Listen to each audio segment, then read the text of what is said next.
So are we on? Yes, we are. Okay. So, hey everyone, this is Will from Productions², and we are back to do a really quick video. Well, yes and no. It'll be sort of a quick video, but not a quick video. At least 10 minutes, or almost 10 minutes. We're going to cover two plugins here. The Encounter Window plugin and the Class Changing plugin that I made. This is going to kind of be the official video for them. I'll do some extra stuff. Well, it'll be not the official, I guess, but it'll be the official release video, I guess you could say. Not the official, here's what you do kind of video. I'll do a more professional, in air quotes, video for that. But, so I finally managed to get everything done with the class changer. You can now select a character to change the class of, then you change their class and then go back and change other ones. I've done a little bit more work on doing the tags in the database and restructuring the database class list so that's in the proper order.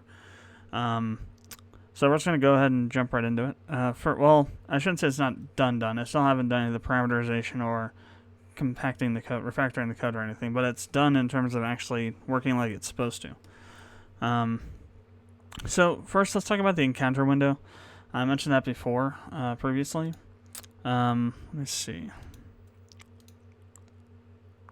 In the current version of it, though, which I may not have mentioned, I've actually gone through and parameterized it now. So there are a couple things you can change with it in the parameters for the plugin. You can change the window placement. So if you want to change it to a different place on the window, you can do so. Where I have it set up at is on the left and slightly down from the top of the top of the window, because there's a thing that'll show up there when you go to a map. The map name shows up there, so I don't want it covering that up, so I moved it down a bit. You can change the foreground color for the gauge, the background color for the gauge, the font size used for the text, the font color, the font width offset, so how far, how crushed or how not crushed you want the text to look, the gauge text, and then the gauge height. And those are what you can control through the plugin.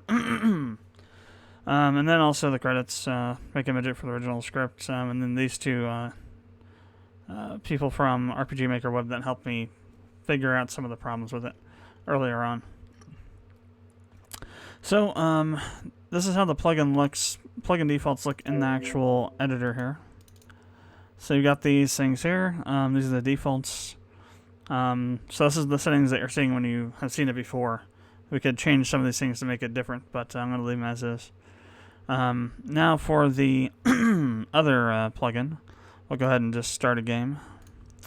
So I've added these two NPCs here. I'll show you these first so you know what they do. First, this one is just to add more characters to the party. And then this one is that one that was increasing the levels. I've just added some extra stuff to it so that you actually can see what they do, or I can see what they do, instead of just talking to them and having random stuff happen. So you talk to this one once, it'll change your level to 30. Talk to it twice, it changes Felta to a warrior, plus level, and then increases the level by 10. And then the third time, level by 10, everybody. So we're just going to be doing this first level, because we don't really need these other two now. Well, the last one might be interesting for doing higher level things, but theoretically it shouldn't matter. So, let's go ahead and do. So first things first, I have solved that other problem of having this, so here's what it looks like originally. This is just a copy of the window menu status window that's created, it's the default window. I just copied that code over and then made some changes and moved the placement over to 00 instead of wherever it was at before. So you just select your character and now it shows up automatically. The way that I achieved that was to, I just thought, there's got to be a way to do this so you don't have to because I have code everywhere trying to make this happen automatically. Then I just had the idea, well, I'm on the wrong thing, no wonder. Well, why can't we just stick it in the refresh or something for the actor? Genius. So what I'm doing with it now is I actually have alias the refresh function somewhere here. Let's see if I can find it. Where are you? There. And basically we're just calling the refresh function, and then after that we're saying, okay, check actor classes to see if this class ID has an entry. If it doesn't, then add it, because it should be added. So if the character's current class does not exist in the actor classes array, then add it and set the value of that key to the level. And that's how we get this. So this will work automatically now, no leveling needed or anything like that. There is one issue. I'm not sure if it's really an issue or if it's just because the game in the background is processing things, but I'll show you what I mean. If I add these characters and I come right over here, sometimes the portraits won't load all the way properly. Not sure why. Talk to him again, it's fine. So we got our characters here. First things first, let's go. That was interesting. What did I...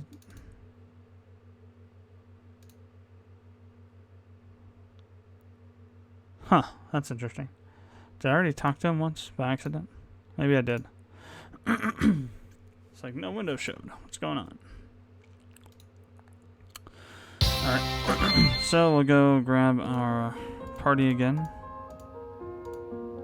Yeah, see no text. Let me see F8. Is there some? No? It's weird. Did I do like a typo in that what?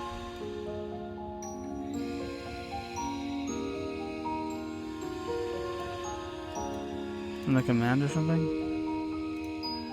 Active window, no, it's just all it says.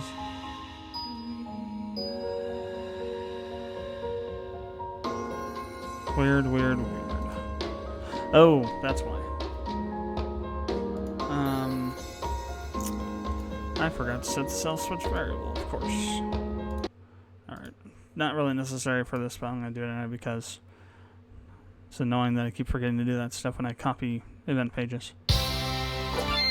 Alright, so, partay. Come to me. Alright, now, there we go.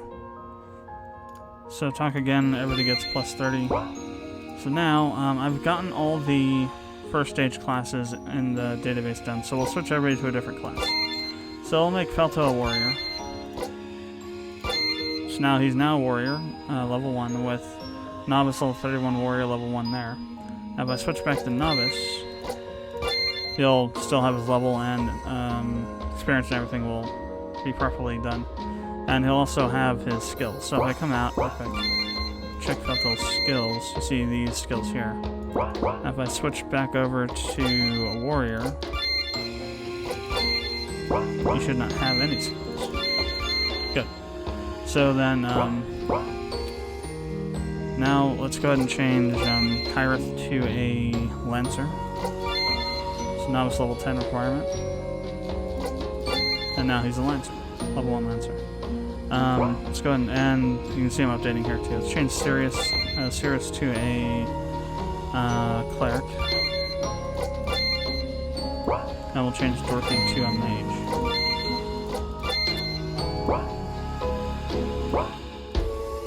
So everything is working now, which is awesome. Now let's changing back and forth. Since I'm already a warrior, I'm just gonna do this again. Everybody has 21 now. We'll do it again. 31, 41. I think I have to be at least 41. So, if we check the skills, you see that we have our skills here.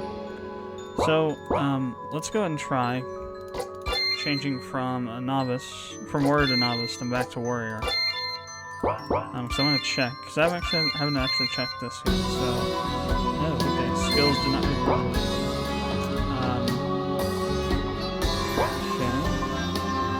Because so I'll need to put in we'll have to check the code.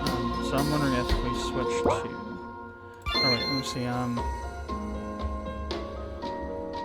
Go to who else has skills? I don't think nobody else has any skills set up, so I can only do it with warrior. Okay, so not quite done. Still have one last thing to fix. So let's go back to warrior. Level 51. I'm betting there's no skills. Okay. One thing to fix. But now let's say that we want to switch to some other class, some higher class. So let's say we want to take Dorothy to. Well, I don't know. Can we do it? Because then the novice is not high enough. I don't think. Wizard. Oh yeah, we can. Okay, never mind. So let's say we want to change Dorothy to a wizard. Specialist Mage, and Wizard level 1. So I have to go down to, what's the next one? Warlock. So now we still don't have the required levels for these. But as you can see, this is now working the way it's been intended. So, awesome, looks good. It took me roughly, well, let's see, 1 or 2 days of planning and researching what the hell I needed to do. And then another 3 or so days of actual programming, and then a day and a half or so of bug testing. So probably roughly about a week to make the plugin from scratch, from actual Ruby script, which there is still some in Ruby in here. I had to delete it out.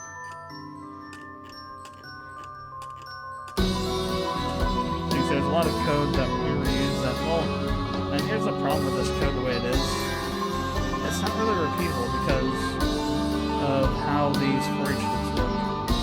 You can't really stick it somewhere and see what, well, maybe this stuff.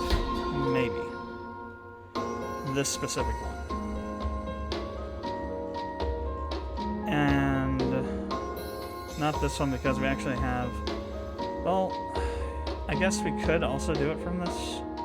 We would just pass, yeah, we could do that, I guess. We'd have to pass this through as a parameter. I guess we could throw it into a function somewhere. So it may be a little more refactorable than I thought. Yeah, so we got all this Ruby still in here. Actually, everything past that up to here is not even necessary. So the code is actually only about 966 lines long, which is not bad at all. I thought it was going to be longer than that. And it'll shrink down as we continue.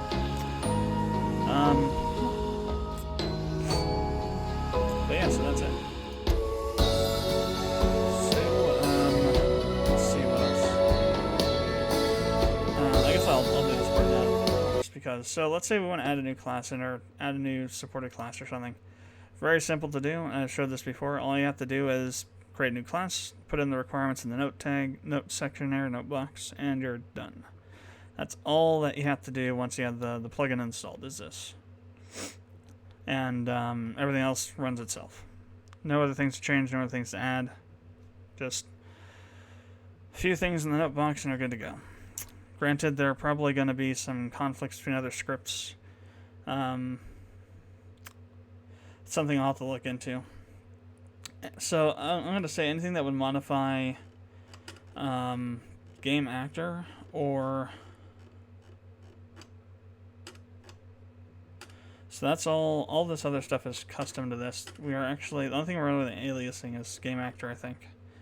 Game interpreter too. So let's see, anything that changes load data, is database loaded class. Anything that changes the game interpreter plugin command class, anything that changes init members of game actor, anything that changes level up of game actor, anything that changes the refresh of game actor, we'll probably have to do some merging between the two plugins to get them to work together. Other than that, it's just, plug in and go, which is awesome. I thought it was going to be a lot more complicated than it was. And it was complicated, but I thought it was going to be like banging your head through a 4-foot concrete wall with another brick wall behind it. Kind of difficult. But it wasn't that difficult. It just took some planning and then some rethinking, because originally what I tried to do with the class list window was to create it out of a window selectable. Well, it is still window selectable, but I tried to base it off of the command list window from the menu command list, but make it a selectable instead of command list. That didn't really work. Then I tried to base it off of the window menu status select window code. That didn't work really either. So what eventually did work was basing it off of the item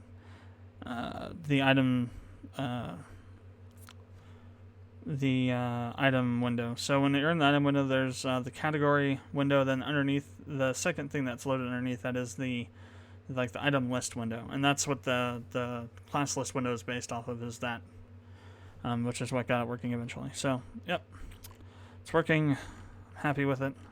Got that one skill thing to figure out, but that's easy peasy probably. Probably just need to, in the level up function up here, I need to call something to add any skills that they can learn. But that's going to be it for this live stream. There will be a fuller length video on this to kind of demonstrate the different things and also the two plugins. I'm going to be doing this for these kind of videos for any plugins I create that I plan to release. And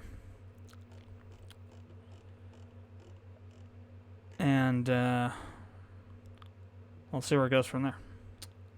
So thanks for watching. Comments or questions, if you're watching this after it's been streamed, leave them below in the comment section. And if you haven't done so already, I would appreciate it if you would subscribe to the channel. I will see you on Monday. Well, that's tomorrow. So see you tomorrow when we upload the new Reciteer and Mountain Blade videos.